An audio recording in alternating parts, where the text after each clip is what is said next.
everyone. Hello, hello. Welcome to Career Happy Hour. We are so glad that you are joining us for another amazing episode. We will give everyone a little bit of time to come on in. As you come on in, you know the routine. Drop in the comments your name, where are you tuning in from, and what are you sipping on? And we'll get started here in just a little bit.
Hello, everyone. We are going to go ahead and get started here. We are so appreciative for all of the support that's coming in.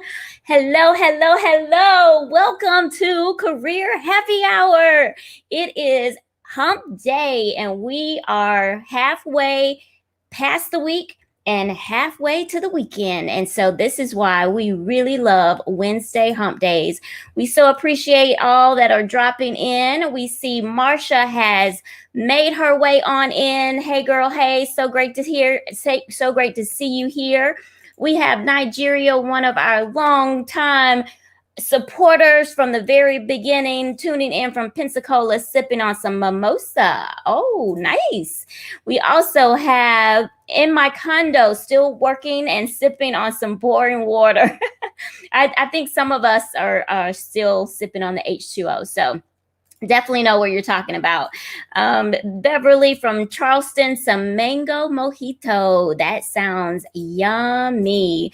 We are so very grateful for everyone who is tuning in for another episode of Career Happy Hour, where we are a gathering of ambitious, high frequency, high vibration career professionals and entrepreneurs. We are here so that we can continue to get nuggets and inspiration and motivation so that we can normalize earning six figures. It is not outside of your reach to be earning six figures. And remember, when we talk about six figures, it does not stop at $100,000. Oh, no.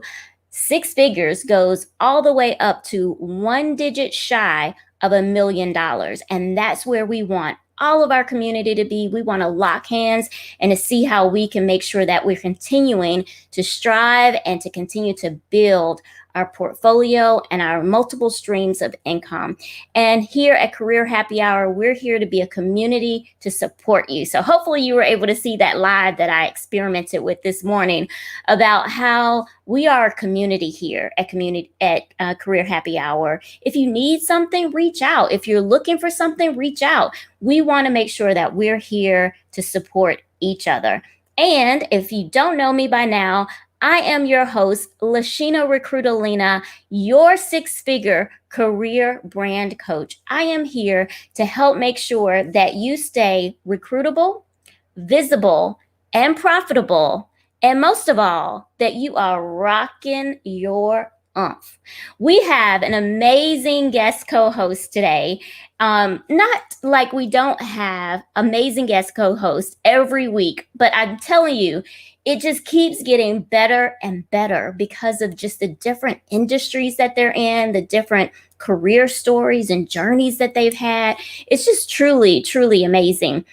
So I'm really excited to be able to share with you a little bit of our guest co-host bio. So if you would bear with me for just a few minutes, I am going to introduce our guest co-host today.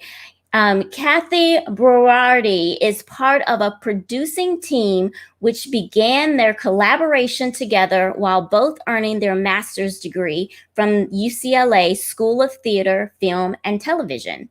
Their focus in on features, TV, and online content series, producing classic narratives from new perspectives and bringing untold stories to light that empower and inspire. Between their duo team, they have penned over a dozen feature length screenplays and television series.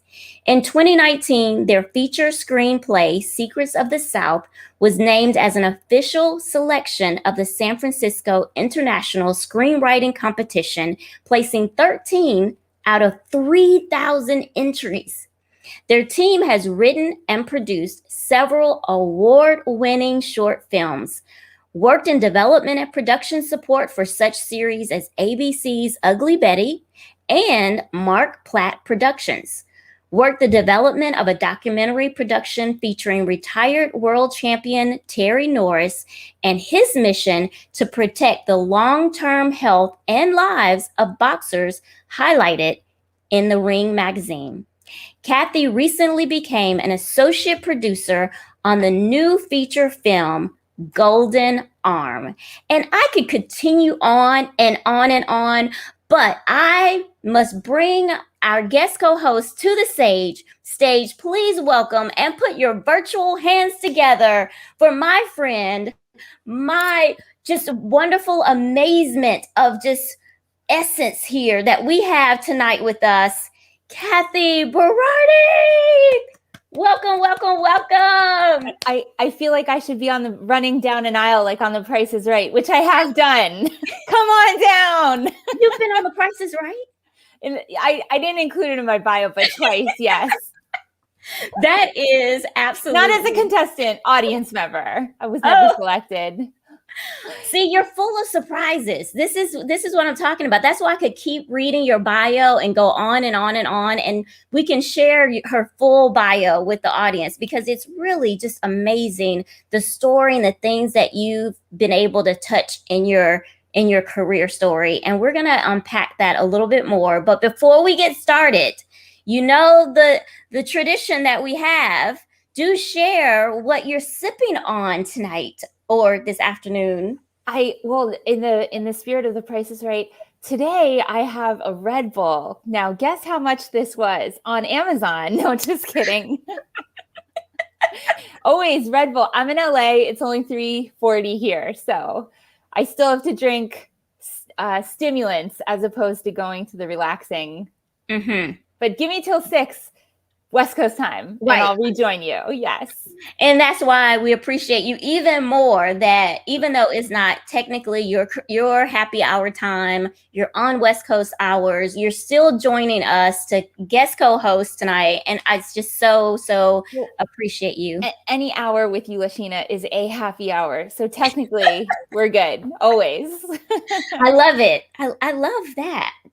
Queen of happy hour. And like, you know, you give me some music and, you know, that's a whole nother conversation. Yes. Oh, Kathy, well, we really appreciate you taking time out of your work day, because it's still a work day for you. We have Deborah who's tuning in. Hello, all. Deborah, thank you so much for coming in and joining us. We're going to just talk a little bit about Kathy, because I shared all of that in a bio, and you know how a bio goes. You know, we write it, we talk about all of the different accolades and all of our accomplishments, and that's what a bio is for. But what I just read, if you think back to when you were in school as a young girl, is that what you dreamed to do? To be a movie, working in film and movies? Yes, I was always dreaming to be an artist or a creative, or I was always interested in writing and story building, anything having to do with like creating something to talk about, creating something written that would make people laugh or eventually make people cry. So yes, I've always had an interest in story. Oh, wow. That is very atypical. Most people, they thought that they knew what they wanted to do, and then they started going on different routes. And for you to have dreamed of doing that when you were very young, that's really an anomaly. Like, where did you even get that inspiration from, you think? Well, I would say that I was in the 6th grade and I wrote a story, and my teacher really liked the story. And the teacher liked the story so much that he read it to the class and everybody laughed. And I think I wrote a story about like kids in the class. So I featured the characters, like I involved my audience. And so for me, as a instructor now, I teach film as well. What's so important for me is to validate other people's stories, whether or not they know that they're also a writer and a creator. And to so as an instructor, and as I think like whenever you're thinking or speaking with people who might report to you, or if you're advocating for yourself, just I think everyone can become a director and a producer and creator of their own story, whether it's a career story, personal journey story. So I definitely think that for me, it started in the 6th grade when I wrote a story and the teacher validated it and supported me. I think that we can all, like, we're all living each day writing our own stories. You're inspiring new journeys, like the new beginnings of the people on this show and in your community. So I think that we're all actively building stories. That is so very true, and so many different facets that our our story ends up touching other people's lives. Sometimes we know it, sometimes we don't. And that's where we talk about, make sure that you tell people when they have this superpower, if you will, or this specialness about them, because sometimes they don't realize it. And by you watering that seed, look what it's become. I mean, your 6th grade teacher really has helped plant the seed for everything that has blossomed since then. Yes, absolutely. So yeah, I think like for me, like if I was just going to tell you briefly about my bio, I would just talk about all of the people who are in my audience, because I think the main thing whenever I'm thinking about communicating or advocating, like the more I notice that I involve the people who I'm speaking to and they sort of like become part of it.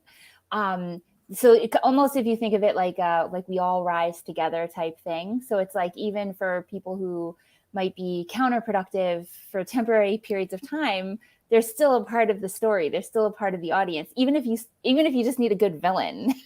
Every story needs a good villain, and the best villains are human. Like they're still humans at the end of the day. So like we kind of see maybe pieces of ourselves in that person, and that's why it's like this sort of duality type of thing. So so just essentially I started off in writing, and I also went to school for communications. I thought I would go into journalism, but being a capitalist, I was very focused on raising capital, aka boosting my bank account with money. So I went the commercial route of corporate public relations. I maintained a career in advertising, marketing, and public relations, sort of the scope of communications, writing, branding, story building for brands or individuals.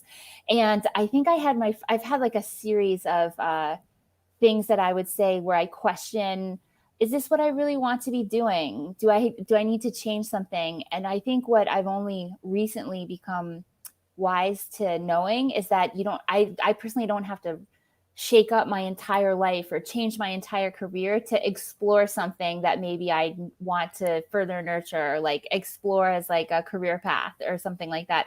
I don't have to like, I mean, it depends on like what the career path is. But for me, early on, I would say like I had like these series of like mini life crises where it's like I had my quarter life crisis, then I had my midlife crisis, and so I'm turning 42 on Saturday. I'm the only person I know in LA who like wears her age like a badge of honor. Like I've been around that block 42 times, you know, because like I'm behind the camera, so I really don't like whatever. Maybe investors will trust me more with their money because I'm, you know, seasoned. I got, you know, I'm proud of these, you know. So, but just getting back to the point, essentially like I had like these like my quarter life crisis. I was 25. I was an assistant at an advertising agency, and I was like, did I go to school to do this? No, I went to school to write. I went to school to do whatever. But actually what that job gave me was like the ability to sell a story and make continuous recurring revenue off of the skill of storytelling. And it put me like on the path to my next few consulting jobs that have lasted decades actually. And so so like what I also consider is like, so it's like I had this mini quarter life crisis. I was 25. I was like, oh, I want to be a writer. Should I just quit my job and write a screenplay? Well, no, I shouldn't. That would be like a capital mistake because I would lose all my capital. So I decided to I was like, all right, if I'm going to really test out this film thing, I'm going to get into a film school. If I get into a film school, then I'm validated that it's worth the mission of moving to LA versus just like, you know, hopping on a Greyhound with a hope and a prayer. I still had that, but I just needed like more validation or more. I didn't want to take out another credit card, but if I got into the school, I could take out student loans. So, you know, raising capital is sometimes debt equity, right? So, Yeah. so I ended up getting into school, getting into a top program. I went to UCLA School of Theater, Film, and Television. Even then, the first year I didn't get in, but I was able to take a certificate program through the school, even though it wasn't like for academic credit. And then I ended up getting into the 2-year program. And from there, I met my current producing partner. We've worked together on and together for the most part, very actively now that we've started our own company in the last several years, but we met in like 06. And a core group of people who I have been working with since, including like my most recent feature that I'm credited on as an associate producer. I met that contact through that period of time as well. So I think like investing big for me was going to an official program and, you know, just kind of like believing in what I wanted to do to at least see it through. So I don't want to veer off too much. I want to be like cognizant of our audience. So I don't want to also be a Hollywood speaker where I'm just speaking about myself. As you can tell, my head is already very large, but we want to bring it back down to the you know, to a good character size that people want to keep watching. That is too funny that you say that because your head is not that large. What about now? Does it look bigger? No, just kidding. And that's what I really adore about you, Kathy, is that you have this humility about you that people would not even expect to think, you know, that you're some big Hollywood hot shot, which is great. And I'm glad to see that you just roll with it. And that's how life is really, about having that humility regardless of what we're doing. Yeah. Because that's really what life is about. I mean, and you talk about so many of the things that I've read, so many of the things that you've done. Like I said, that's not even the tip of the iceberg, probably. How in the world do you balance it all? Because that's another thing that I admire about you, because you have great balancing acts, and people know how busy I am, but I've learned so much about how to manage my time from you. Wow. Well, that's great to hear. And I equally, I see all of the things that you do. And I'm also always amazed that what I love too about like, even like some of your videos, like you'll be like, I'm in the car, but I'm delivering value. I'm sharing with my audience. Like you're literally always connected to the people who you're serving. So like for me, I see and am inspired by what you do, Lachina, where it's like, it's almost like a ministry, a career ministry to like reach people and connect people and build people up. So I'm going to join your community, and I'm referring other people too, because it's just, I text people like in the past, you get like these group chats. You're like, who's Kathy sending my way now? And you're always just so gracious and supporting and so uplifting and invigorating. So you're equally, you know, I would send the same compliment your way. But in terms of like, balancing. I am a single parent. I was, I think, a single parent as of the time. I have one daughter. She's 3. And I think I was a single parent as of the time that she was, she's 11 now. As of the time that she was 3, I became a single parent.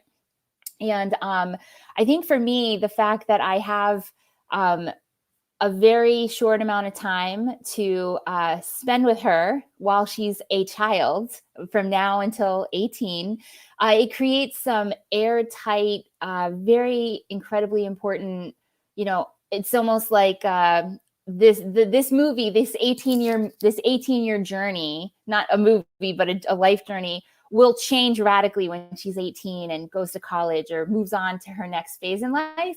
And so for me, having this ability to be, I wouldn't say limited by a certain schedule, but instead like have like the, I know the confines of what the day is. Like every day we get 24 hours.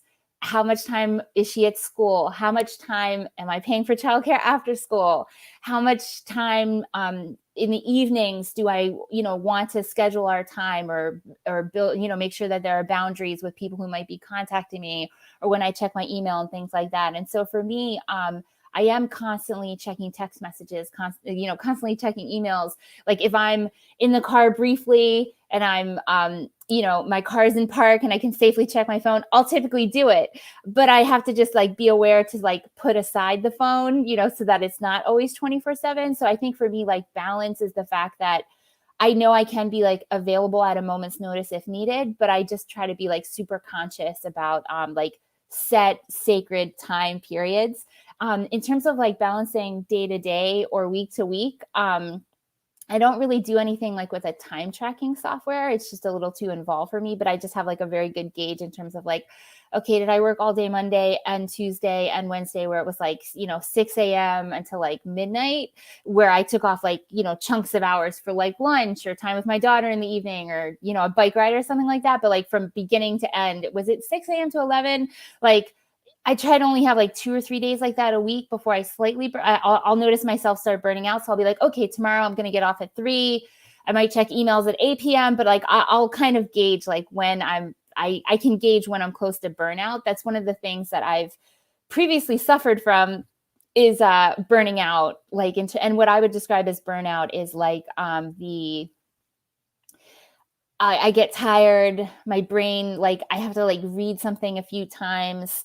I notice that I have like a pretty good self-control level if I'm overly emotional about something. But like I'll notice that my emotional reactions to things will be more reactional as opposed to, oh, okay, that was annoying. But if I'm overly tired or close to burnout, it'll feel like catastrophic or something like that. So for me, time is just being aware of like time, the whole like balance of time between professional work and personal fun and recreation and family time or self-care time.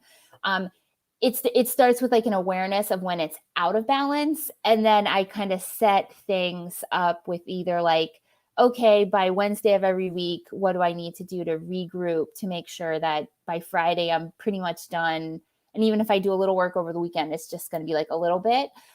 It's also like sometimes if I'm on a project, so I'm a consultant, so it's like some of my projects are long-term, some are short-term, in addition to like my producing projects and writing projects.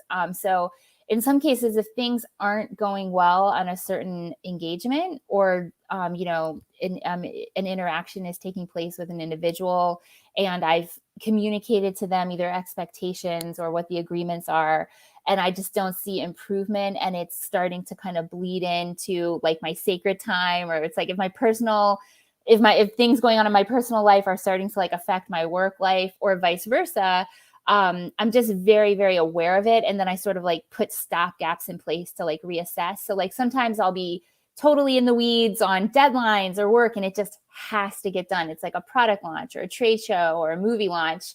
And you just have to plow through. But like I'll make a note on my calendar. Like I think I scheduled something in January, like in January, let's say I had like a big project going on. I'll schedule something that'll say like March 1st, reassess whatever it is, and then figure out, do I want to maintain? Have things improved? Do I need to delegate more? Do I need to scale and build my team? Accordingly, do I need to like sacrifice some of the revenue I would keep and, hire something out? So just kind of like, I kind of put like these stopgaps in these like milestones or reminders, like where I'll schedule it out, where it's kind of like, so that way it's like, I'm not in like a bottomless abyss of suffering, or like where things like don't feel like they'll ever get better. Like if I know, and I can almost like work better at the frantic pace if it's like, again, a major product launch or a major something going on or a major campaign. I can sort of like get through it more, knowing that there's a light at the end of the tunnel, and I am like moving forward, instead of just feeling like, oh, it's the same day. There's always too much work to do, because at the end of the day, I'm a consultant. I pick the jobs that I want. I am in charge of my family management time. And so I'm accountable for those decisions, so there's really no one to blame or credit other than myself. So, but what are some things that you do to balance time, or to kind of streamline your life, essentially? I think balance might be a kind of 90s word, because the whole 9 to 5 thing isn't really happening anymore. Like I think True. streamlining might be a better look at me trying to rebrand I some love schedule thing. But I think kind of like streamlining, or like optimizing, like it's almost like riding a bike. Like how do you just kind of keep going, but not fall over? What are some of your things that you do, Lashina? I think what LaShawn really resonated with your comment, Kathy, about midweek check-ins. Yeah. Love that. And I think some of that is Awesome that you have a thing on a Wednesday. Everybody can check in. I'm going to come next Wednesday too. Yay, awesome. Oh, and it looks like streaming is getting some popular votes. LaShawn says, I like streaming. Yeah. And then Nigeria, she's tuning in. She says, LaShawn Gunnels, I know, right? Great idea. I agree though. I think the check-ins really help me, because I go, sometimes nonstop, as most of you know, and I'm switching gears. And one of the things that I found is that I block my time based on what side of the brain I'm using. So if I'm using my creative side, I won't multitask and do something that's what I call transactional, like maybe, I don't know, check an email or pay a bill, or go in and do something that doesn't require my creativity. So I try to chunk my time based on, if I'm doing creative stuff, then I'm doing all creative. Yeah. And then I'll switch to something that's more transactional. And then I think, to your point, Kathy, and I guess I knew I was doing it, but when you said it, it really resonated with me, is awareness. I'm really aware and in tune with my body. So if I know that I am feeling overwhelmed and I, have so much going on, then I'll take a meditation break. I'll take, where I have my oils. Yes, I have my oils here. I'll start sniffing on some oils just to center myself. I remember your lavender oil. Yeah, yes. You recommended that to me. I use it from time to time. I really think that is very helpful, because we just have so many things to do that we need to make sure. But one of the things that I admire about you, Kathy, that I'll define a little bit more, is that even when I reached out to you about guest co-hosting the show, do you remember what you said? I think I said, I'm busy currently, but check in with me in 2 months or something like that. Yes, I pre-scheduled it. Right. I'm quite the planner. It can get annoying to people, but I'm happy that one person on the planet likes it. That is the self-discipline that takes. I think a lot of the entrepreneurs that are tuning in would appreciate a masterclass on how you do it, because you have perfected it, that you knew that you did not have the bandwidth or capacity, or whatever term you use, to do that right then, but you gave me a expectation of when you would. Yes, that's actually something that I just started doing, I would say, in the last 2 or 3 years. So it took me until like a solid 20 years of working professionally, just trying to do everything at the same time, as opposed to, hey, like we have to sometimes like at the end of the day, I'll just send an email saying, hey, confirming receipt, we'll reply to this tomorrow. If you need it sooner, text me or something like that. Sometimes I'll get emails like if my coworkers or people who may report to me on certain projects, who like I delegate activities or project deadlines to, my favorite response to an email is confirming receipt. I'm like, they got it, great. Like I can just kind of like and then it's like, if I still need something, I'll give it a little time. So it's like, obviously if you're emailing someone like 40 emails, like you don't want to always be like confirming your receipt. It's like your assistant or something. But if I don't hear from someone, I think, oh, did it go into a void? Yeah. It's kind of like an unanswered question in my brain. Like, oh, should I check in with them? And it's like, if I have to text, be like, oh, hey, did you see my email or something? Like that's like extra labor for me. So for me, I just started recently doing that, where I'll, push things off essentially. And then if something is important enough, I'll give it a future deadline. If I just can't get to it now, I'll just say, currently have to turn down the opportunity, or, delegate that project or something like that. So. Wow, that's a really great tip. Because like I said, I've learned that from you. So even yesterday, my schedule was completely booked and I was getting text messages, and I wanted them to know that I received the text message, but I didn't have the brain capacity to respond. So, or answer, I should say. So I said, and some are on this on tuning in today, and I said, hey, I got it. I'll ping you later because I couldn't answer. Yeah. And so I think that's a great point for all of us, whether you're an entrepreneur or career professional working a 9-to-5 job. Just responding to say, hey, I got it, gives people this, you start building this trust that you're on it and that you received it and that you will get back with them. Yes. And that goes a long way for building relationships. So I think that's great. We have a few comments from the audience here. Deborah, she says, yes, Streamline is key. Yeah. I have learned to recognize burnout. That's awesome. And then LaShawn, she says, that is amazing. Know your schedule well enough so you can be honest about your availability. Purple heart. That is really great to hear. And so when you talk about, your superpower is telling stories. And you have done that in so many different ways and so many different capacities. And I think that's really helpful for our audience to be able to understand, because telling a story is not just for screenwriters or film producers. It's about how you tell the story of anything that you're trying to get buy-in, influence, that you're trying to move the needle on. It all starts with a story, because we're all humans. We want that human connection. And so, what is it that you would, share with others about finding their story, or why that is so important? Yes. And what I think is also important is that you don't have to be a writer or a storyteller. You can just be yourself, and you just have to recognize what matters to people around you and what matters to you. And so like in my case, I am a professional writer, but I would say, because I'm a professional writer, I can just give you a formula for writing, for writing your story. So what is it that the character wants? What do you want?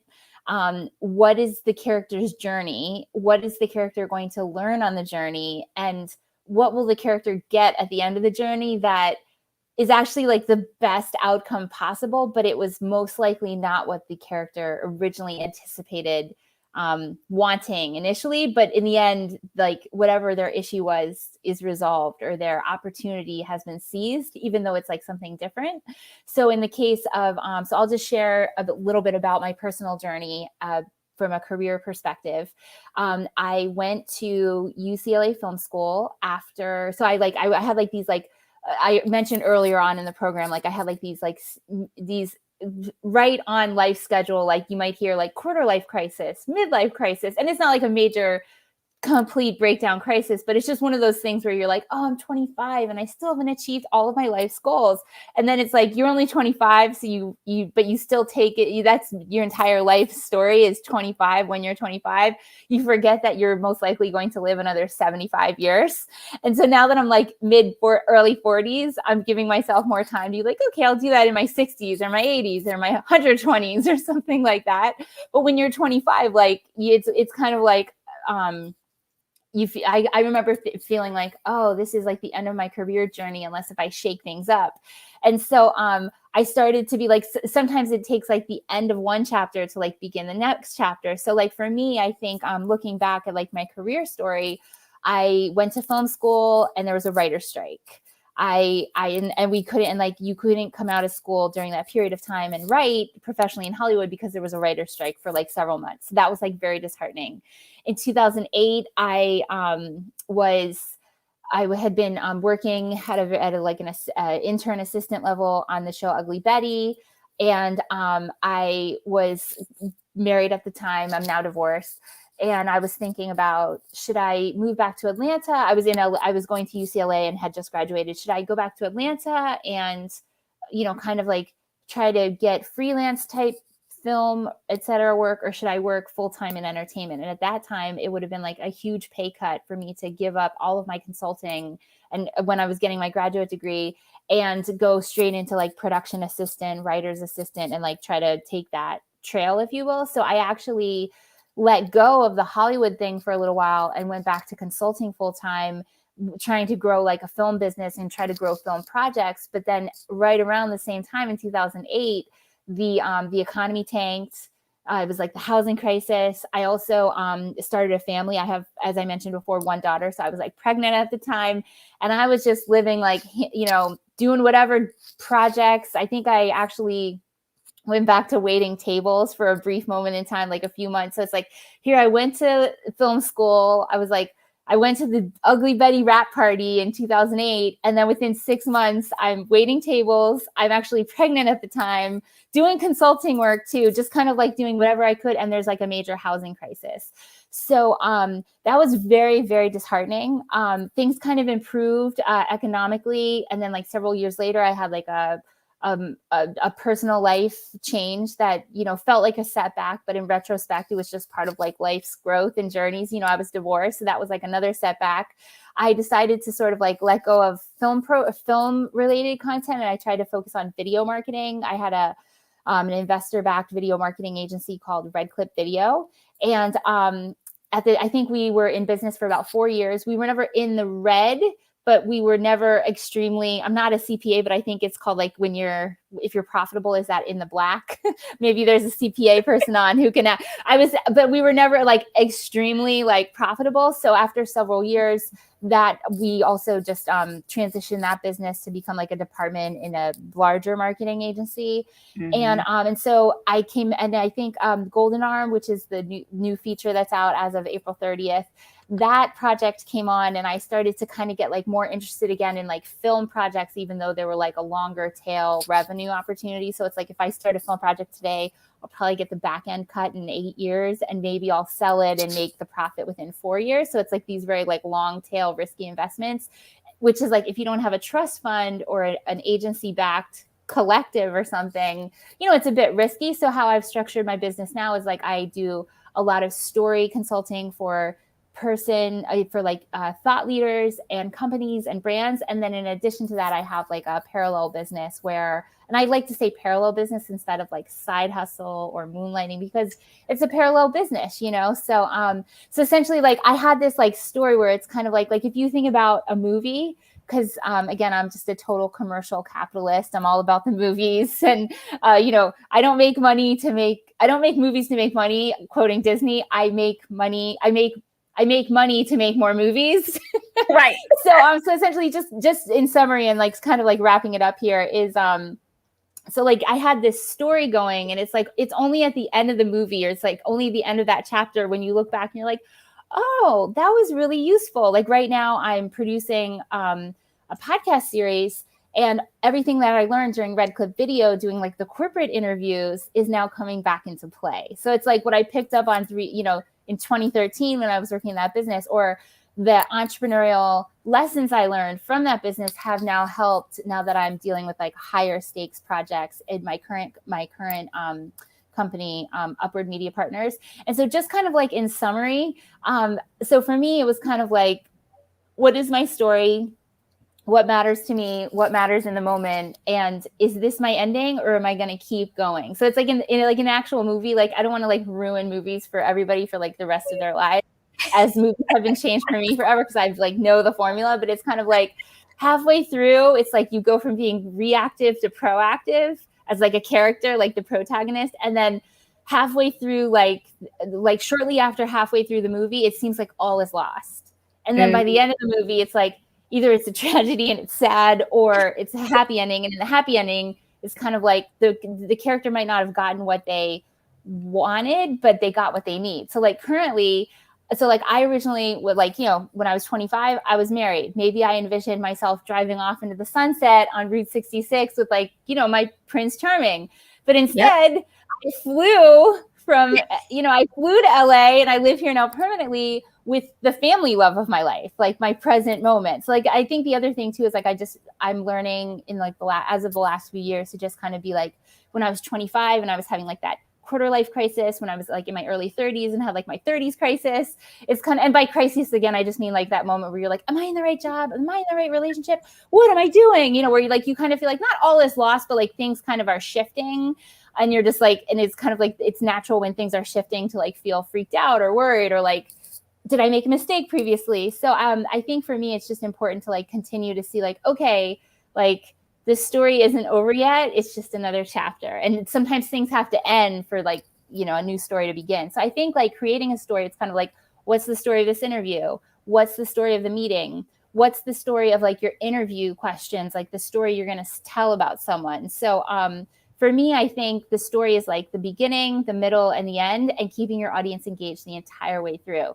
There's nothing that I feel more offended by than being bored, like in like a form of entertainment. So it's kind of like, offend me, entertain me, make me laugh, make me cry, but just don't bore me. So I think like keeping your audience engaged, you know, and of course, like you want to be careful about like offending people. You want people to like favor you. But I mean, in terms of like a story, you know, that type of thing, like you have to keep your audience engaged. So hopefully I'm keeping people engaged today. That's like my number one goal. Oh my gosh, you're dropping so many great nuggets that we could talk about. But I think one of the things that I really want to the Red Bull.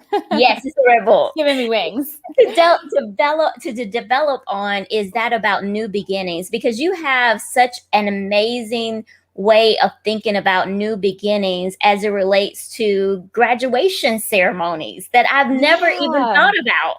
Yeah, I think it has to do with the fact that like I had a quintessential life-changing experience at each of my graduations, where I graduated high school. I've lived like in many different places, but graduation from high school, I moved from Reading, Pennsylvania, where I'm originally from, to upstate New York, Buffalo, New York. So I like was 6 hours away from home, new beginning, being at college. I graduated college and I moved from Buffalo, New York to Atlanta, Georgia. I lived at UCLA. I graduated UCLA, and it was like, you know, it just felt like a new beginning. And so I decided I had an opportunity to come back to LA that kind of catalyzed things. It was like opportunities connected to some openings for like an academic opportunity that motivated me in May of 2018 to come back to LA. I was living in Atlanta with my daughter. And it was one of those periods where it's like I had to balance, okay, do I uproot my family and go back to LA now? Or do I wait till my daughter's older? And so it was kind of like some things aligned. I did the accounting, and I was like, holy moly, I can actually afford this, at least at this moment in time. And so it was just a kind of like a great alignment of a lot of things coming together all at once that just seemed to really favorably, I trusted, like my feelings were go, go, go. But then I also verified, okay, yes, pragmatically, this is what you need to do. Because it's like moving to LA on a hope and a prayer and a Greyhound bus ticket all right, I never took Greyhound bus, but I flew. But I also drove. But like that's very different than moving here for permanent reasons and bringing a family. And so this had to be so bankable, so reliable. I had to I really had to verify a lot of things for my own personal responsibility, criteria. And so, so I moved back here in May of 2018 and I started, and it was really, really difficult to it was a period of great uncertainty, not because of a lack of confidence or passion in my mission, but just because it was such a shift to move cross country as a single parent and everything. I was very fortunate that I had a job already, as a consultant. And then I was looking to pick up other additional work that I had to be here for, essentially. And so, I looked up motivation speeches, and I used to just watch YouTube motivation speeches, and I came across Denzel Washington's. I'm not sure which exact graduation speech it was. I'm sure he's given many, but two always come up high in it. And if you want to put it in the chat window for the guests, there's this one speech where he talks about I might be misquoting him, but it's something to the effect of fail big. If you only live once, so fail big. So that means go for it, but go for it responsibly. What I love about that graduation speech is that it's dreams without goals are just dreams. You have to give yourself a goal. There has to be a plan. It's kind of like in show business. We have artists. I'm an artist, but I'm also the producer who has to answer to the investors. So it's not like Peter Guber, a well-known producer and a UCLA professor, used to say, it's show business. It's not business. That's corporate America. It's not show. That's starving artists. No starving artists around here. We can still create art, but it's got to be show business. And so you have the dream, the art, but then you also have the plan, which is the work, each hour am I going to do this, each day am I going to achieve this. And so for me, that was just so amazing and so happy that, that speech, I just listened to it the other day, actually. And it's what I also love about it is it talks about bringing people up with you. So it's kind of when you make it, reach back, pull someone else up, and just don't aspire just to make a living.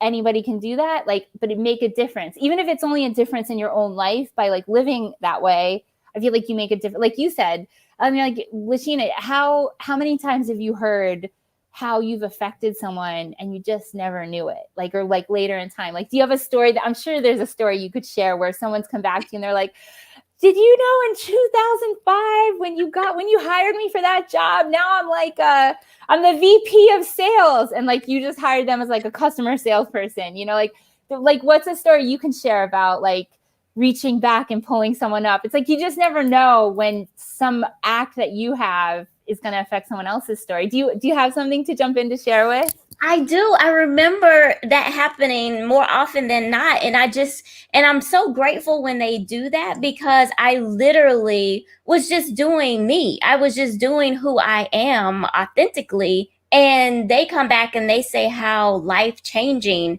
it was years later. So that's where I really know that, don't keep those things to yourself, because even though I do it because that's just who I am, it's just it gives you purpose when you know that you've impacted people. Yes. And even the live that I did this morning, I shared even some of the testimonies from those viewers and those who are part of this community on how Career Happy Hour has affected them. And when I get those texts or those messages, I am so appreciative for each and every one of them, because I do this. I do it, but to hear the impact that it's making is what makes me do it, continue to do it. Let me put it that way. Right. And I love what you do and how you build other people's stories up. I think the other thing too, just relating it back to story, which is really we are all living life, but when the life is over, then it's oh, her life story. And it's a past thing, but it doesn't have to be a past thing. In my life story, it's a present thing. The book is not yet finished, if you will, or like the movie's just going on and on and on. Longest movie ever. No, just kidding. Hopefully the audience doesn't feel like that. But another favorite graduation speech that I recently heard, and it was within my professional network. What I really love about it, if you want to drop it, there's a great article that kind of has snapshots of it. It's a speaker from Atlanta, Paul Judge. He recently spoke at the Georgia Tech commencement. He was a student there 20 years ago and now invited back based on his accomplishments and generosity and great contributions to his field and community. And the key point from that is bet on yourself. And so like for me, every May I listen to graduation speeches because it's kind of like it's like the next turn of events. It's kind of like you see the graduates, you see it on your Facebook feed. Like I'll be, like so-and-so is graduating, and it could be 5th grade graduation. It can be, yes.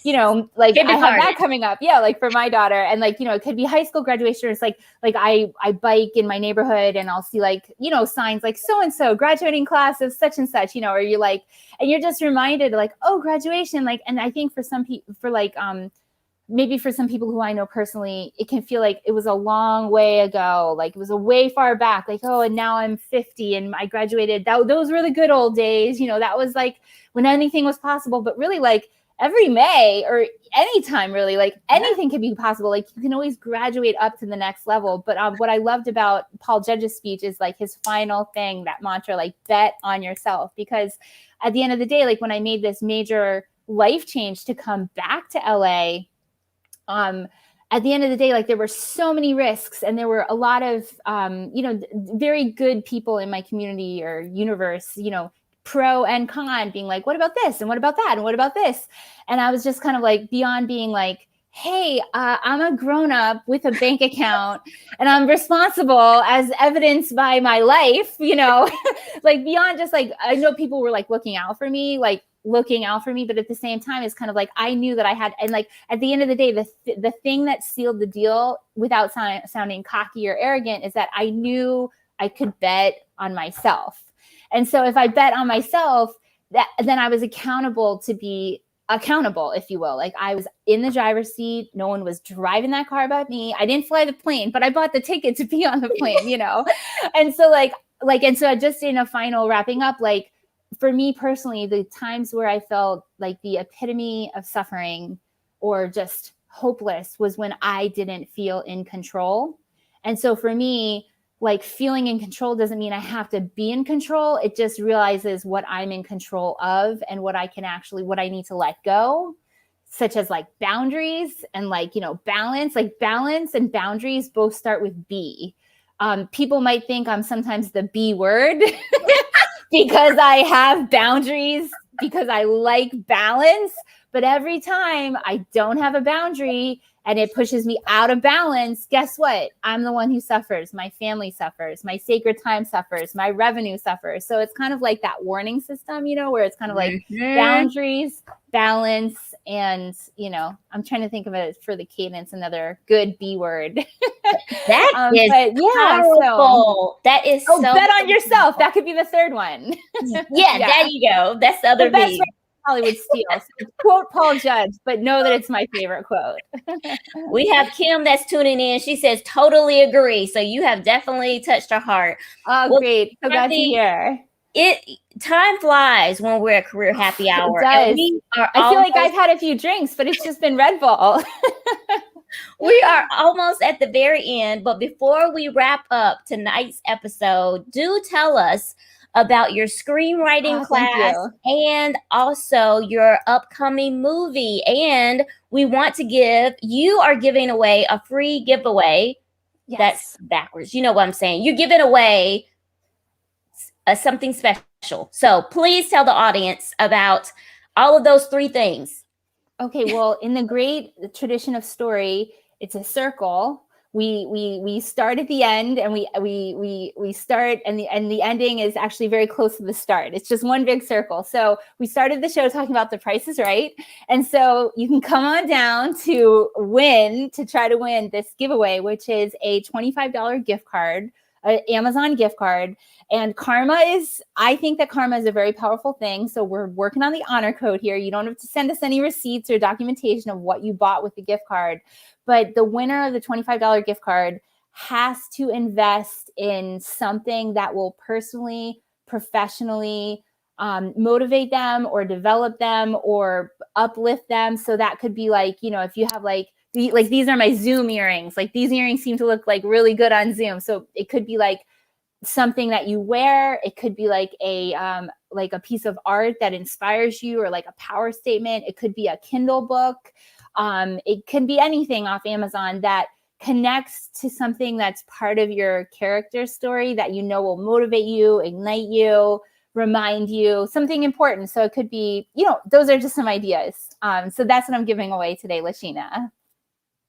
Awesome. And so I just dropped in the comments, if you want to participate in the giveaway for the $25 Amazon gift card, drop in the comments #my story. #my story to participate in the giveaway, and you'll have up until Friday, and then we'll do a raffle to see who won the gift card. And do tell us about the upcoming screenwriting class and your movie.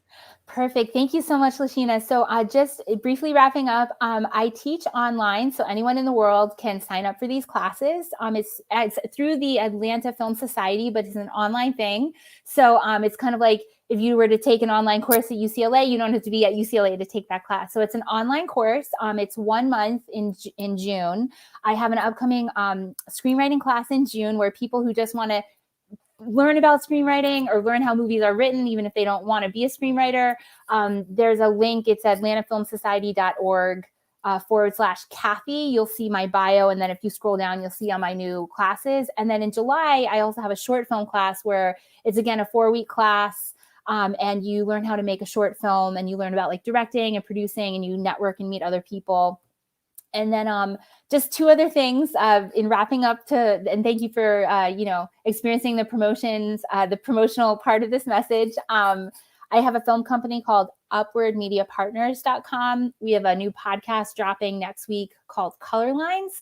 And lastly, I have a feature film out called Golden Arm. I'm an associate producer on it. Super fun movie. Watch it without the kids. Date night movie without the kids. Some people have asked, and I definitely had to clarify, a grown-up movie, but super fun, feel good, coming of age at the age of 30 type movie, comedic, and just super, super fun. And lots of different types of stories and character stories are portrayed and shared in that film. So super, super fun movie too. That is so awesome. Wow. Just thanks for having me. So many things that are just unpacking and that you have upcoming. We're so just grateful for you being on the show, Kathy. Thank you so much. All of the inspiration and motivation that you bring us. We will have to have you back because you have many great things that are coming up. So we can schedule it for October or later. There you go. Maybe early 2022. See why I love Kathy? This is why. Well, thank you so much. We'll let you get back to your work day, which is still on the West Coast. So probably another 6 hours with a dinner break, though, and a bike ride break with the kid.